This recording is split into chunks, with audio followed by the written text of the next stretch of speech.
पहले तो वो ये बताए कि वो छोड़ करके क्यों गए थे, क्या स्वार्थ था उनका, क्यों उन्होंने हमारा और बसपा का आपस में गठजोड़ था और इस तरह के हालात प्रदेश में थे। हर इंडियन नेशनल लोकदल पार्टी के कार्यकर्ता के मन में ये बात थी कि अब की बार हम सत्ता में आएंगे, राज बनाएंगे। इन्होंने अनुशासनहीनता क्यों करी और क्यों उस हमारी चौधरी देवलाल के सम्मान दिवस के ऊपर सारा ड्रामा रचा। फिर ये पार्टी छोड़ करके भागी, किसके इशारे पे भागे, क्यों भागे, इस बात को भी स्पष्ट करें। ये सारी चीजें स्पष्ट करने के साथ साथ, ये सब बातें स्पष्ट करने के साथ साथ वो ये जरूर बताएं कि जब से तुम लोग छोड़ करके गए हो, तुमने कभी ये जाना कि चौटाला साहब बीमार रहे, हॉस्पिटल में रहे? वो बात याद करो पहले कि चौटाला साहब को आधी रात को इन्होंने हॉस्पिटल से जेल भिजवाया। क्या वो भूल गए? अब इसलिए ये बात कह रहे हैं क्योंकि इनकी पार्टी खत्म होगी। ये सामाजिक रूप से भी खत्म हो गए और ये राजनीतिक रूप से भी खत्म हो गए। आज देखा नहीं आपने कैसे भगदड़ मची हुई है जसपा के नेताओं की, कैसे सब लोग छोड़ छोड़ करके जा रहे हैं। अब तो इनके विधायकों ने भी रिजाइन करना शुरू कर दिया, वो भी जाने लगे। और चौटाला साहब ने बड़े साफ शब्दों में कई दफा ये बात कही कि हमारा इनसे कोई वास्ता नहीं, ये गद्दार है, इन्होंने हमारी पार्टी की पीठ में छुरा घोंपा है। चौटाला साहब के साथ इन्होंने दगा किया, धोखा किया, जिनकी वजह से इनका राजनीतिक कैरियर बना। चौटाला साहब की वजह से ही अजय सिंह एमपी बना, चौटाला साहब की वजह से अजय सिंह राज्यसभा का मेंबर बना, चौटाला साहब की वजह से एमएलए बना, उसकी वाइफ एमएलए बनी, उसका बेटा एमपी बना। ये सारी की सारी then Indian National Lokdal party की थी।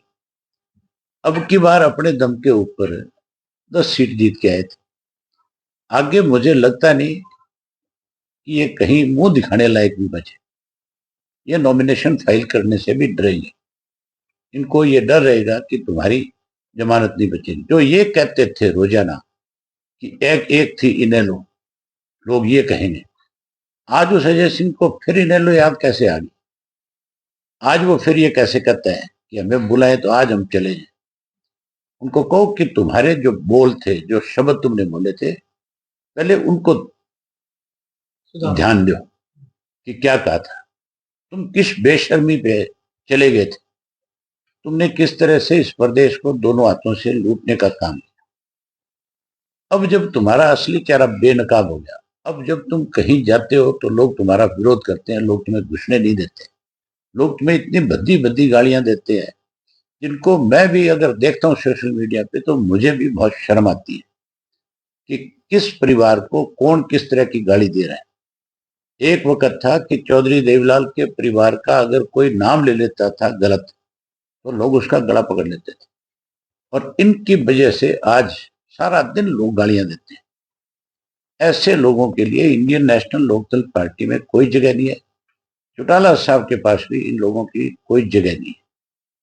चौटाला साहब तो अनेक बार प्रेस के लोगों ने उनसे पूछा कि क्या दुष्यंत को आप अपनी पार्टी में शामिल करोगे, उन्होंने साफ मना कर दिया था कि नहीं, कभी नहीं हो सकता। ऐसे लोग जिन्होंने पार्टी को तोड़ने का काम किया, जो स्वार्थी थे, जो बेईमान थे, जिन्होंने लूटने का काम किया है, हम ऐसे लोगों को अपनी पार्टी में नहीं लेंगे। ये अनुशासनहीन लोग थे। ये नई बात थोड़ी थी अजय सिंह के लिए, ये तो बहुत पहले से इस तरह की चीजों में इन्वॉल्व था। ये तो हम थे जो इसको चला रहे थे भी, चलो किसी तरीके से पार्टी को चलाना है तो ऐसे लोगों को पड़े रहना। ये तो बहुत पहले पार्टी से बाहर निकालने वाले लोग थे, इन्होंने तो टिकटें बेची थी। आज इस तरह की बात कह करके अपनी भगदड़ को रोकना चाहता है। ये भगदड़ रुकने वाली नहीं है। अब कहीं जाएंगे, लोगों के विरोध का सामना करना पड़ेगा। लोगों ने इनका सामाजिक बहिष्कार कर दिया, राजनीतिक तो हो ही गए खत्म, अब तो ये सामाजिक तौर पे भी खत्म है, कहीं जाकर के खड़े होने लायक नहीं। क्योंकि इन्होंने चौधरी देवीलाल को, जिस आदमी ने बहुत बड़ा नाम कमाया था, ये उस पर कलंक है, ये उसका फोटो लगाते हैं, इनको अधिकार नहीं है। अब इनको चौधरी देवीलाल का फोटो हटा देना चाहिए।